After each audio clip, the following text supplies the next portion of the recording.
안녕하십니까.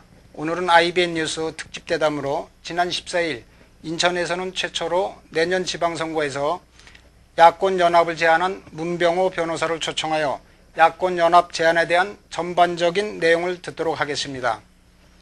안녕하십니까. 예, 안녕하세요. 문 변호사께서는 지난 17대 국회의원을 지내셨죠? 예, 그렇습니다. 우선 변호사로서 정치에 참여하시게 된 동기에 대해서 한 말씀 해주시죠.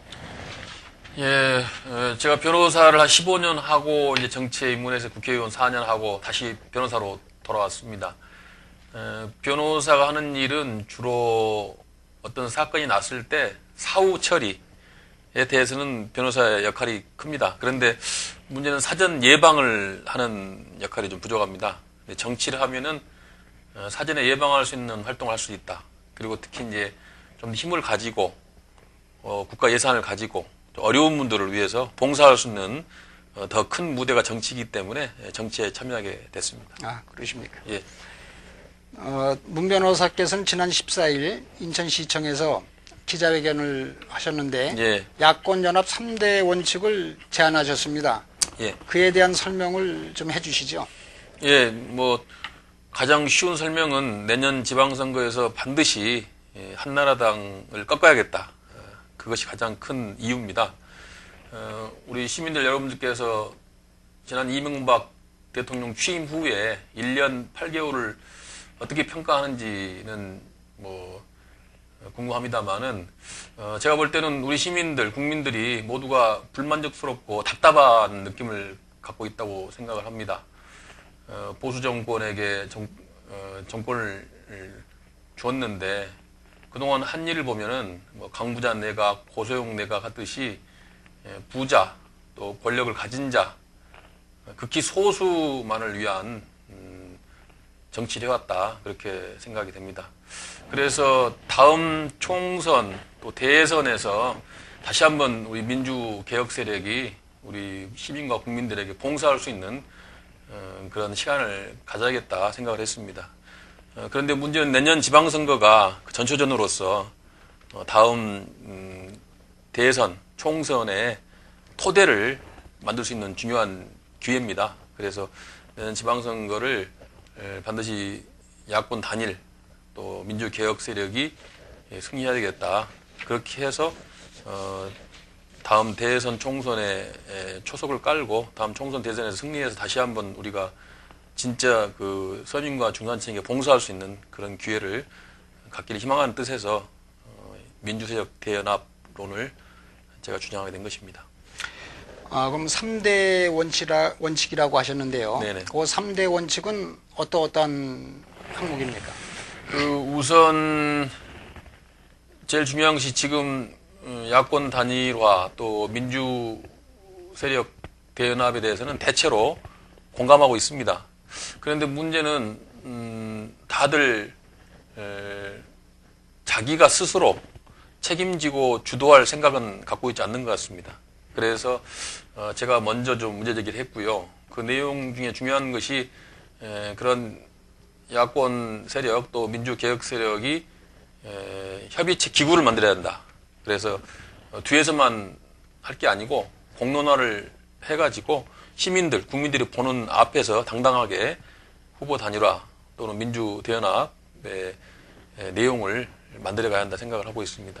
그리고 후보 발굴에 있어서도 과거와 같이 밀실에서 몇몇 사람이 결정할 것이 아니고 시민들에게 공개하고 정보를 제공하고 시민들의 다수 의견을 들어서 후보를 선출해야 한다. 그런 내용을 담고 있다고 그렇게 생각하시면 될 겁니다. 민주당도 내년 지방선거에서 예. 시장 후보로 출마하려는 분들이 여럿 있는 걸로 알고 있습니다. 예, 그렇습니다. 그럼 우선 민주당부터 후보 조율이 돼야 되는 것 아닌지 예. 그렇게 생각하는데. 예, 뭐 저도 민주당 내 시장 후보 중에 한 명으로 지금 거론이 되고 있습니다. 당연히 이제 민주당 내에서도 여러 후보 중에서 한 사람이 선출이 돼야 되겠죠. 그것은 이제 우리 시민들이 자연스럽게 시민들의 지지를 많이 받는 후보가 선출될 것으로 예상이 됩니다. 한편으로는 저희 민주당 내에서도 후보를 좀 조기 가시화해야 된다. 그런 의견이 많습니다. 왜냐하면은 벌써 지금 내년 지방선거가 7개월 앞으로 다가왔는데 너무 늦게 후보가 결정이 되면은 캠페인할 기간도 짧고 또 후보에 대한 여러 가지 좋은 정책이나 정보를 시민들에게 제공해야 되는데 그 시간이 짧기 때문에 하루빨리 좀 후보를 선출해야 한다 그렇게 의견이 모아지고 있고요. 또 다른 제 정당이나 시민단체와도 협의를 하기 위해서는 좀 빠른 시간 내에 이것이 이루어져야 한다 생각하고 있습니다. 그래서 민주당도 가능하면 과거와 달리 후보 선출 절차를 좀 빨리 진행하려고 그렇게 노력하고 있다는 것을 말씀드리겠습니다.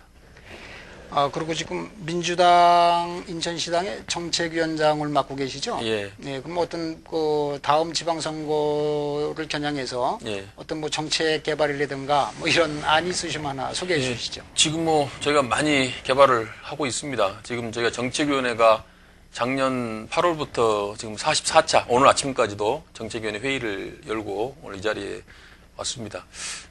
사실 과거의 선거를 보면은 정책은 좀 뒷전이었습니다.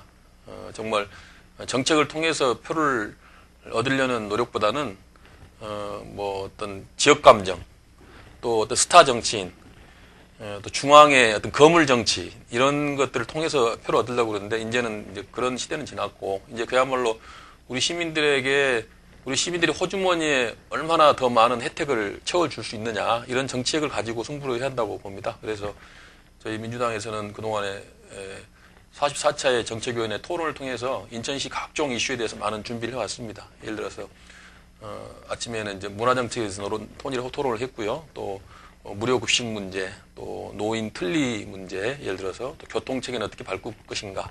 또 지금 인천시가 너무 송도에만 의존하는 그런 개발 정책을 펴고 있는데 구도심의 발전을 어떻게 할 것인가. 또 산업단지 문제 어떻게 할 것인가. 또 지금 그 예산 낭비 또 인천이 지금 채무가 많아가지고 재정 위기에 놓여 있는데 이런 재정 위기를 타개할 방법은 무엇인지 이런 것 여러 가지 이슈에 대해서 제가 점검하고 대안을 마련하고 있다는 걸 말씀드리겠습니다. 네, 감사합니다. 네, 감사합니다. 지금까지 문병호 민주당 인천시당 정책위원장을 모시고 내년 지방선거에서 야권연합의 필요성에 대해 들어보았습니다. 고맙습니다. 네, 감사합니다.